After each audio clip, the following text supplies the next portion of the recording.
So we're here to interview Professor Sonja Snacken of the Vrije Universiteit Brussels, and it is a pleasure to interview you, Sonja. Thank you for Elena. coming. Well, this is the oral history of European criminology, so I think if anybody ever listens to this interview, the first thing they would like to know is how did you become interested in the subject of criminology? Yeah, I have to go back a long way. When I started university, I was hesitating between sociology and law, because I was very much concerned about problems in society and social inequality, and so I thought sociology will be better to understand all those social phenomena. But I wanted to go into politics and change the world. I thought maybe law is better than to change something, so I chose law school. But then I found that law was not so much involved with changing the world. But then in the third year of law school, we had a course in criminal law and criminal procedure. And that professor took us to visit prisons and also a psychiatric institution for mentally ill offenders. And in Belgium, mentally ill offenders can be kept for an indeterminate period in prison as long as they are not cured of their illness. But there was no treatment. So we visited an institution which had 800 patients, 2 part-time psychiatrists, and it was just dreadful. I mean, I thought we were back in the Middle Ages. Material circumstances were dreadful. There was no treatment. The psychiatrists were as depressed as their patients because they couldn't do anything. So I thought, this is Belgium, 1975 it was. It's impossible, and nobody seemed to care. In fact, you could not even visit that institution normally. It was only because our professor had a special contact with the director. So I thought we should do something about this kind of situation. And those people themselves can't do it because no one would listen because they're mentally ill offenders. But during that visit I also remember, because in criminal law we learned that this was necessary because those people were dangerous and they were sick, so they had to be kept out of society. And then I saw a group of those mentally ill offenders, I think there were 15 of them, with one very young, very pretty nurse. And they seemed to adore her. So I thought, these are these very dangerous mentally ill offenders, and this young girl, she was my age, is all alone with them. So all these things that you learned in law seemed so different in reality. And then I had the chance that the teaching assistant in that course of criminal law was just finishing his PhD on prisoners' rights. So, and he gave an optional course in the last year of the law degree, so I took his course. And so I became more and more involved in criminology. But I was still hesitating then between human rights and criminology. But I wanted to do research in both, so I went to see the professor of human rights and I went to see the professor of criminology. And the one had no job for me, and the other one had. So, so I could have ended up in human rights instead. But that's also the reason why afterwards I tried to go back to human rights and combine my 2 passions in the end. Criminology and human rights, yeah. So I was imagining that from when you first began criminology in Brussels to now, I mean, probably you were one of the very first beginners. Yes, at my university, in fact, I was the first full-time PhD student. Because we had some doctoral dissertations before, but they would usually be practitioners who were working full-time outside of the university but wanted to have a doctoral degree. So my supervisor and myself were the 2 people of the criminology department for many years, and we were really fighting to develop it into a real department of criminology, and I think we're very How many happy. are you now in the department, for example? Well, it varies between 40 and 60 depending on the number of research projects that we manage. So from 2 to 4 to 6, I think it's a success, yes. It's a success story, that's right. Okay, so now we understand how you began a little bit. I think you're really yes, famous, I would like to say. No, I think you're really very well known, always for your European approach. I mean, not only for criminology and human rights, but when I began studying, if I had to think in some European criminologists, I mean, it was, of course, Sonja Snacken, I mean, it was like, Sonja knows everything about Europe. So I would like to know a little bit how you came to develop this very European approach. I mean, some criminologists are British, some are Spanish, some are French, but you were European, I think. Yes. Well, coming from a law degree, it was very difficult to start with because I didn't have any methodological education in social sciences. So for many years, I tried to forget I was a lawyer or train as a lawyer. I wanted to become a sociologist. So I had to teach myself methods of criminological research, and so for about 15 years, I was only involved in empirical research in Belgium, trying to understand how courts function, how the public prosecutor decide about criminal offenses, going into prison research. And then I was, because I still had this human rights interest, at one conference in 1988, I had just become a mother. I went to a small working group headed by Dirk van Zijl-Smit and Frieder Dunkel. It was a very marginal little group of criminologists who were interested in dignity in prison and prisoners' rights. Because no one was interested anymore. That was a story of the 1970s, you know, with the big prison riots and prisoner movements. And so then they decided that they would try to have every year a seminar where they would compare the situation of prisoners' rights and prison conditions in different countries, in Europe but also outside Europe. So 1989 was the first seminar organized by Frieder. We had Rod Morgan there and Dirk, and I was there for Belgium. And then we had the first publication. And then when CPT visited Belgium in 1993, apparently they used my chapter on Belgium to prepare their visit of the Belgian prison. So I was interviewed by CPT on their first day to give more follow-up information maybe on the situation. And after that I was asked by CPT to become an expert. So in fact working on Belgium, but in this comparative approach, led me to becoming an expert for CPT, and I was an expert for CPT for almost 15 years. And then I also was involved in the Council for Criminological Cooperation of the Council of Europe, and then into the Council for Penological Cooperation. I think we should make a brief pause so that you explain this rightly, because it's not that well known for listeners. You know, I mean, CPT I think is now well known, well established, but all the other institutions that you mentioned are not that, you know, well known. What is it they do, you know? So maybe you would like to expand a little bit. You were president of one of them, so I mean, I think your knowledge will be well valued. So I think to understand what Europe is trying to do, I mean the Council of Europe is trying to do in prison matters, you have to look at three institutions. So you have the European Court of Human Rights, which is of course a judicial institution. You have the CPT, European Committee for Prevention of Torture, who's doing the monitoring of all kinds of institutes of deprivation and liberty and establishing standards to see how prevention of ill treatment can be made more effective. And then you have the political part of the Council of Europe, which is a committee of ministers. So these are the ministers of foreign affairs of all the 47 countries. And they make standards that are seen as a consensus within the Council of Europe, where the countries should strive for when they make new legislation, when they try to reform practice. Those should be the standards that they aim for. And there is a committee for crime problems, which is in fact the committee where the 47 countries are represented by civil servants, mostly people from the Ministry of Justice. And that committee of crime problems has an advisory working group who is working specifically on penological matters, and that is known as the Penological Council, or the Council for Penological Cooperation. So that's an advisory group where you have 9 members coming from all regions of Europe. So we always try to have people from Scandinavia, the South, Eastern, Central and Eastern Europe, Western Europe, because of course we have different traditions, we have different systems.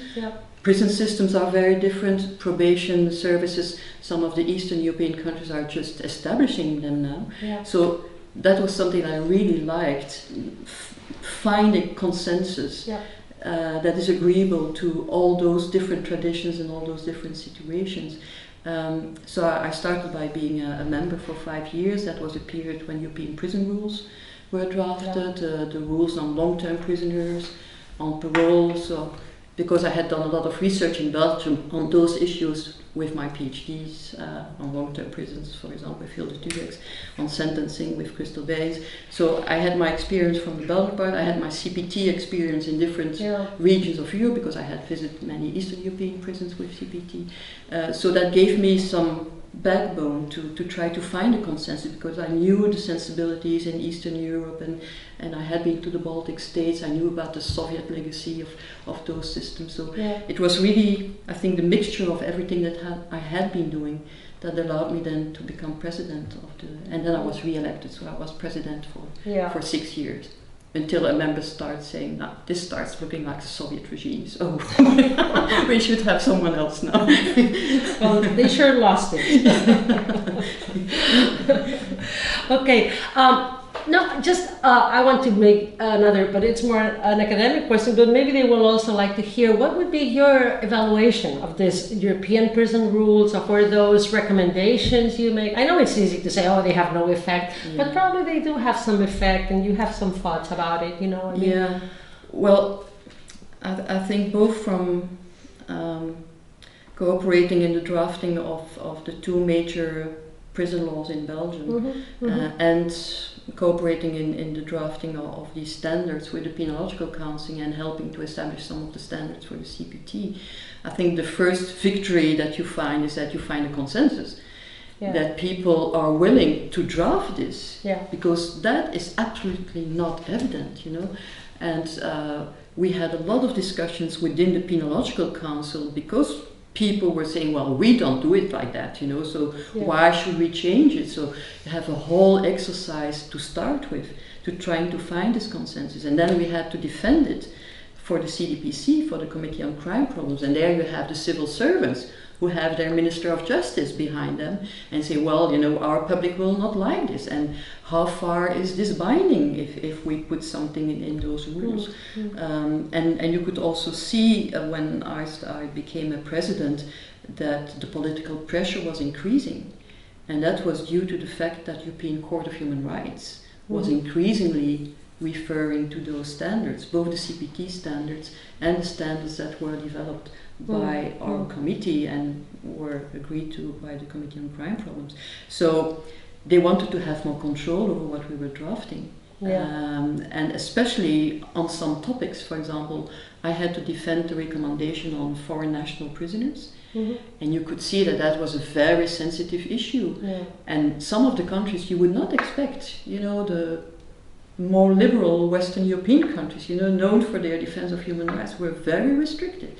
And he said, you know, within European Union, we have the framework decision, we are allowed to send those people back to their own country. Why do you want to deal with social reintegration of those people? We don't want to reintegrate those people, we want to expel them to their own country.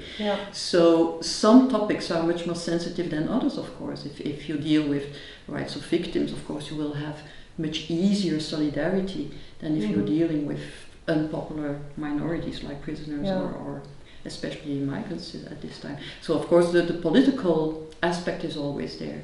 So managing to get some of those standards through, I think for us was already a first victory, because it meant you could find a consensus. But then you have the whole implementation, of course. And that's where, again, I think you have to see what the European Court is doing, what CPT is doing, and what national organizations are doing, national NGOs, but also practitioners.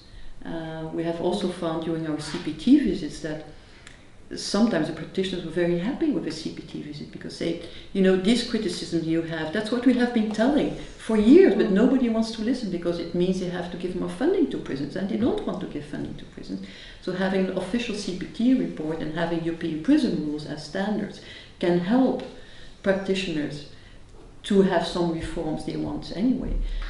So maybe that's too rosy a picture, it's not always that easy, but it is certainly part of the picture that it's also helping people in the countries who want to have penal or prison reform.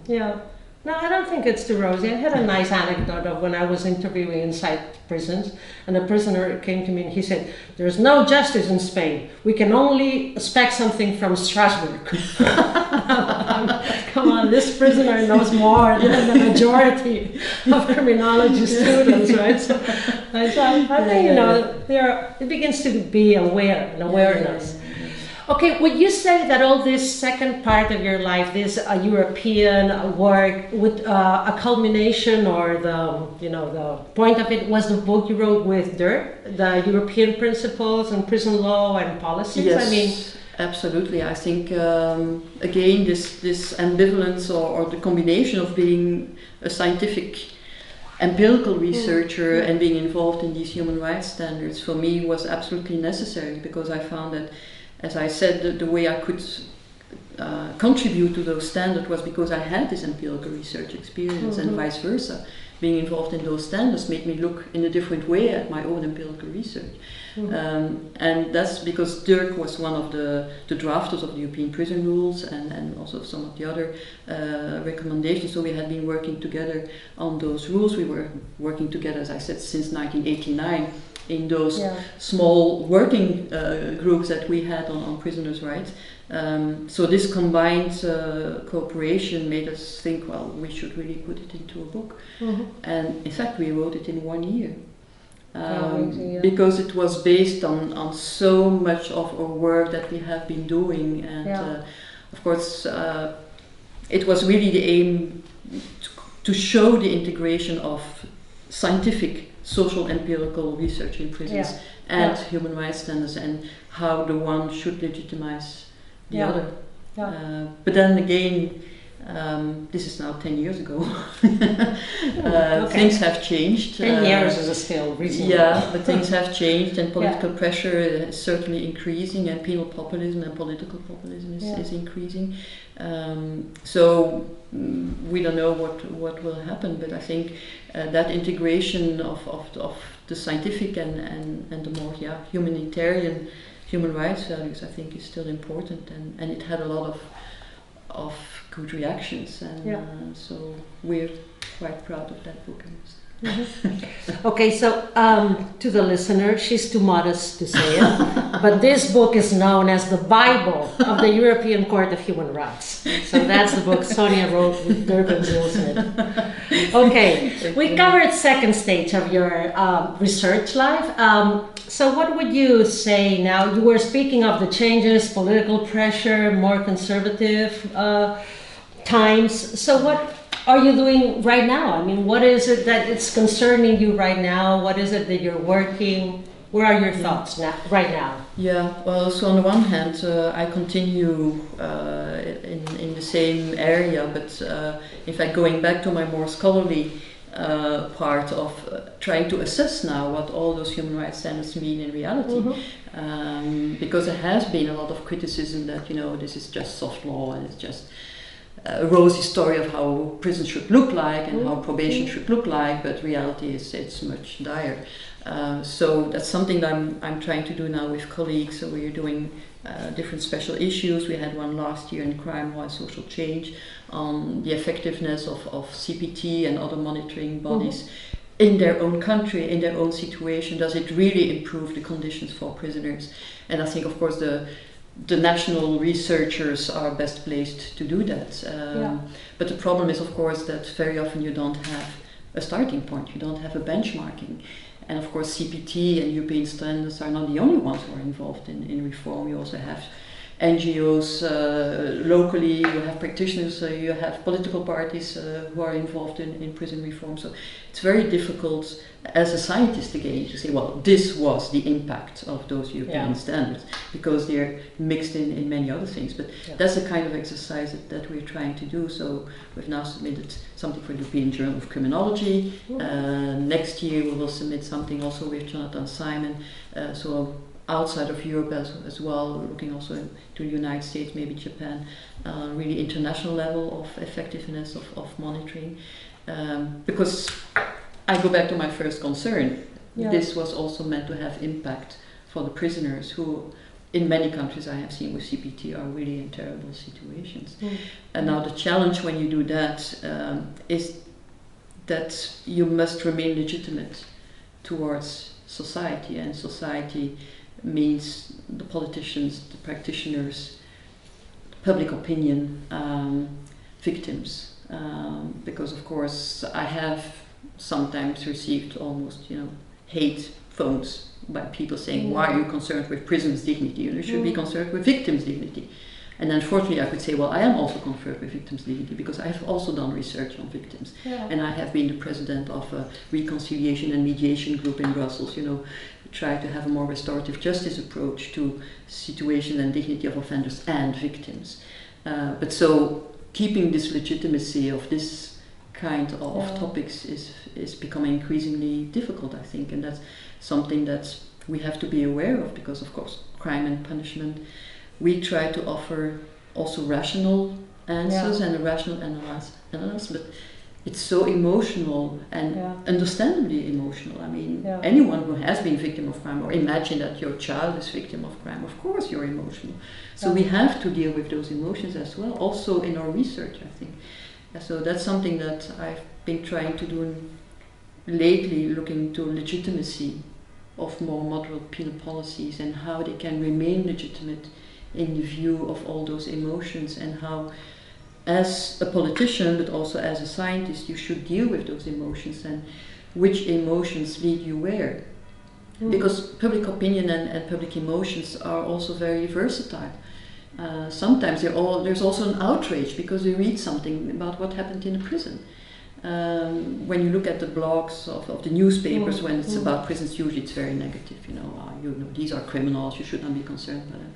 But a few years ago, there was a huge prison staff strike in one of our prisons, and police took over. And there was apparently a really racist form of treatment. And the Board of Visitors, who is doing the surveillance of that prison, made it public, so it came into the media. And then I looked at those blogs again, and the tone was completely different, because I said, I have also been treated by the police, and I have also been treated disrespectfully by the police, so people could recognize. So suddenly it was not all those criminals, it was, police is really, we should do something about police conduct and about police violence. And so making people or situations familiar, or you could recognize what is happening, I think is an important part of what we should do. And I think that's also why it's important that at my university, in our criminology department, we have also been very much involved in practice and with practitioners, and we try to give a lot of feedback of our research to practitioners. And because we're mainly involved in qualitative field work, we also need practitioners to allow us to do it. So we have a quite intense cooperation with practitioners. And I think that's also part of the legitimacy that you can have. We have some wonderful prison directors in Belgium with very innovative ideas, and they also go into the media, and you see that the public, they can't say a prison director is a lunatic scientist who doesn't know what's happening. Those prison directors are talking about their daily experience. So I think working together as a scientist with practitioners, trying to influence policymakers and trying to inform public opinion, I think is something that is something I want to continue. And I even see it with our students, because we have a penology course, and then we explain all kinds of things, and then we ask one of the prison directors for a talk, and then we see if the prison directors say something similar to what we have in it, and say, oh, so it's right after all. If a prison director agrees, then it must be true. It's true. Okay, I was thinking, although I'm not sure what the experience in Belgium is. Is it easy to make prison research in Belgium? I mean, to go inside prisons, how is that? Yes, compared to what we hear in other countries, it's still quite easy to have access. Maybe it's also due to the fact that we have many prison directors who have a criminology degree. And even during a certain period of time, to become a prison director, you had either to go through the internal ranks or have a criminology degree. So the criminology degree was the only degree which allowed you from the outside to become a prison director. Incredible. So we had a whole generation of prison directors, including the current and the former Director General. I mean, the current Director General is a criminology student from our university. The former one was a criminology student from Ghent. So even if they are in a different position, and of course they have different interests to defend, normally, but we speak the same language, and we have always been very critical about what is happening, but they know that that's what criminologists do, and because we try to do it, I would say in a way respectfully. We're critical, but we try to understand why the situation is what it is. If you see how we did research, for example, one of my PhD students on why people are ending in remand custody so often. And then she was doing empirical research on a daily basis with the investigating judges. And she could see that from the 24 hours that a judge normally has to decide, maybe it was 15 minutes left to decide whether to release a person or to put him in remand custody. 15 minutes. And you don't have time to ask for a report by the social workers. You know the public opinion is looking, especially if it's a sexual offender.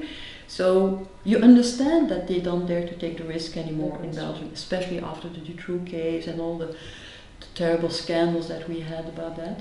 So then you make a report about how to change that. How can you change the situation of that investigating judge so that they have more time to look for an alternative? And you look at good practices, saying, well, there it seemed to work a bit better. Why was that? So in that sense, I think we try to have legitimacy also with the people we criticize, because it's the situation very often that you criticize, the situation in which you have to work. Yeah.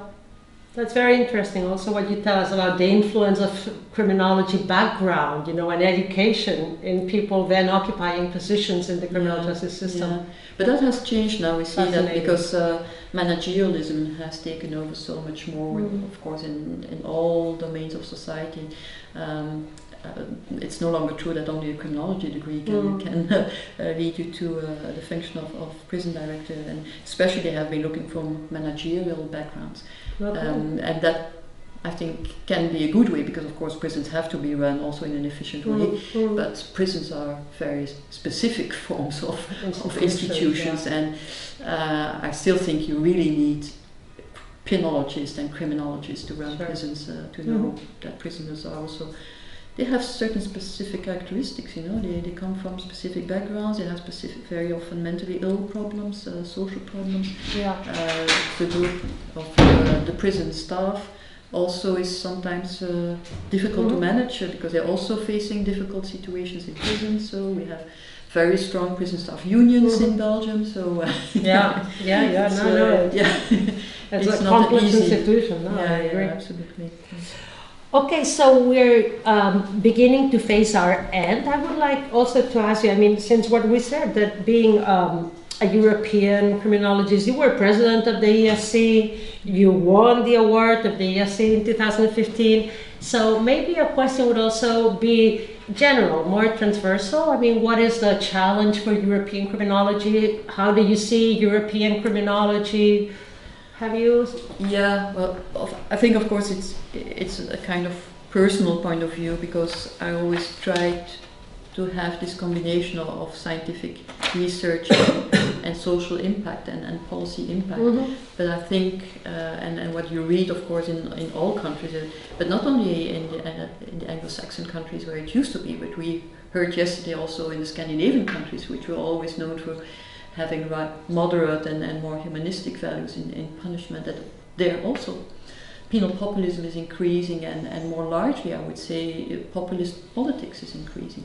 So for me, I think the challenge is how criminology, European criminology, can remain legitimate as a source of information about all those topics we're dealing with, about crime trends and causations of crime, and how to deal with crime, and about punishment and what it means, and I think that for me will be the big challenge, to keep that legitimacy towards the media, towards public opinion.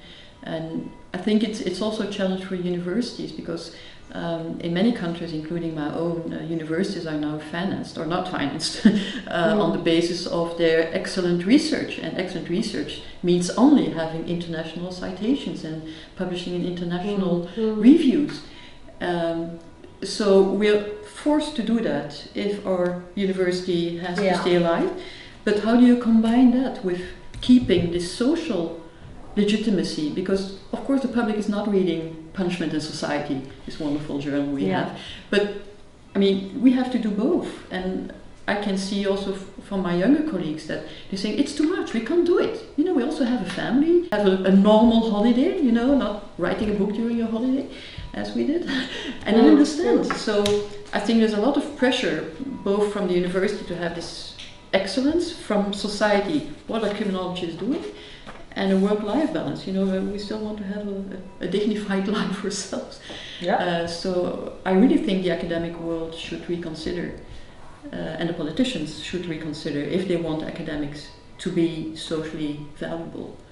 They must also agree that it's not on, you know, international publications that should be taken into account, but also what you try to do for your Created by society. special companies. I mean, not neutral precisely. Yeah. And maybe one thing I have tried to do also to make it more clear is, for example, comparing prisons with other institutions, with hospitals. Because not many people know what a prison is, but many people have been in a hospital. And in a hospital you also feel very dependent, and you're also under the medical power. And the research that we were doing now, even some of the patients said, it's like a prison here, you know. If I'm not on time for my lunch, I don't get my lunch anymore. What kind of institution is this? And then you get exactly the same reasoning by staff. You know, this is a big institution. If we don't have routine, this cannot function, so patients must listen to the rules, and if they're not on time for lunch, lunch is over. That's exactly what you hear in prison. Yeah. So I hope by giving that kind of comparison that people may start to understand a bit better what dependency means, and how your dignity is affected if you're in such a dependency to it. And say, well, yeah, I don't like it either. So maybe that's a way. That's a very good point. You've always been interested with the parallelism between prisons and other mental institutions, so I can understand what you're saying. Okay, I'm going to do a last question that I hope will interest also many of our listeners, and that is, you know, I think everybody that works in prison is always confronted by saying, it doesn't get better. I mean, it's a prison. I mean, yesterday I heard you a sentence that I thought was wonderful. Prisons produce prisoners. Yeah. You know, I mean, and I still think this, you know, I mean, people tell to me, but do you think, you know, if we reform, and, you know, in the bottom line, I think, no, a prison is a prison, you know, it's a bad invention, it's a bad social invention. We have to live with it, we can try to reform, but it's a bad social invention. I mean, I don't really think it is good. But I would like to listen a little bit to how you deal with this, right? I mean, trying to make better prisons, knowing there is no good prison, right? I mean, how you deal with this always contradiction that comes with us when we work with prisons. Yeah, I think as long as prisons will exist, that contradiction will remain. I think what I have tried to do, and what I also hear from prisoners, is that prisons differ. And some prisons are, and I think of course the work that Alison Liebling has been doing also shows that some prisons are more survivable for prisoners than others, and that is very much linked to how they feel respected, and how they feel respected in their dignity as a human being. And I think that's what I have been trying to do, knowing that of course the best thing would be to abolish them and to have something better, but we don't for the moment, not at least for all the prisoners. Very often prison directors in my country would say, really dangerous prisoners, about 10% of my population. So that would mean that 90% of those prisoners should be somewhere else, or could be somewhere else. But they have been there before, or they have received a probation sentence before, and they were recidivating, so the end result is prison. Because that's the normal prison still, the normal sanction, I mean, especially if you're a recidivist. So I think what you can try to do is to make it more survivable, to reduce the harm, because crime is doing harm to the victim, and crime is doing harm to society, to the trust in society, and punishment is doing harm back to the offender. So how, as criminologists, can we try to reduce harm? And that's of course also what Niels Christie was saying, you know, it's mainly about harm, you know, harm that you do to the victim and harm that we do to the offender. How can you expect a good result from both forms of harm? So of course we should react to the harm that the offender is doing to the victim, but we should try to do it with at least the least possible harm and the most care for the victim also, because I think a lot of punitive feelings with victims is also because they don't feel respected because of the crime, but also because of the reaction to their victimhood. I mean, we had these dreadful terrorist attacks in Brussels, in the metro and at Zaventem airport. Last year there was a man who lost his wife, and he wrote a beautiful book, and it's called The Jihad of Law, because he's from a Muslim background. And he was on television saying, nothing has happened for me and my kids during this year. So there's so much talk about, we should do something about terrorism, we should do something about radicalization. But he, for a year, was almost not helped. And he has 2 small kids, and his wife died in this terrorist attack. So I thought, why don't we do something for them? With the money, instead of building all those prisons, we probably would need less prisons if we could do a more balanced approach to what offenders need and what victims need. Yeah. But I am and will remain probably an optimist. I know. I wanted to finish my interview saying, how do you remain an optimist? I've always known you as an optimist, but I think that's... Well, maybe because, I have also had some rewards. In prisons, I mean, I have been talking to prisoners also during CPT visits who were so grateful that finally someone was listening to them. Yeah. And of course others were very critical and say, Strasbourg is just paperwork, it doesn't do anything for us. But others say, no, we're glad, and at least someone is aware of us and is doing for us, and we appreciate that you're trying, even if you may fail and it may not always succeed, but at least we feel we're not completely forgotten. It's so touching, right, when they say, thank you for coming. Yeah. They feel that somebody is thinking about them, right? Like, thank you. So I think that's important, not to go back to the situation where prisons were really the forgotten institutions, with all the danger that entailed.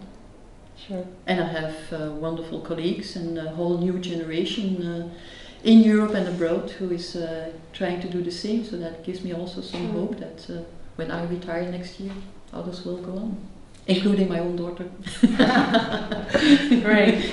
Well, as you see, it's fascinating. So we'll leave it here and leave it for an interview with her daughter in some following time, okay? Okay, I tell her. Thank you so much, Sonja. Thank you, Elena.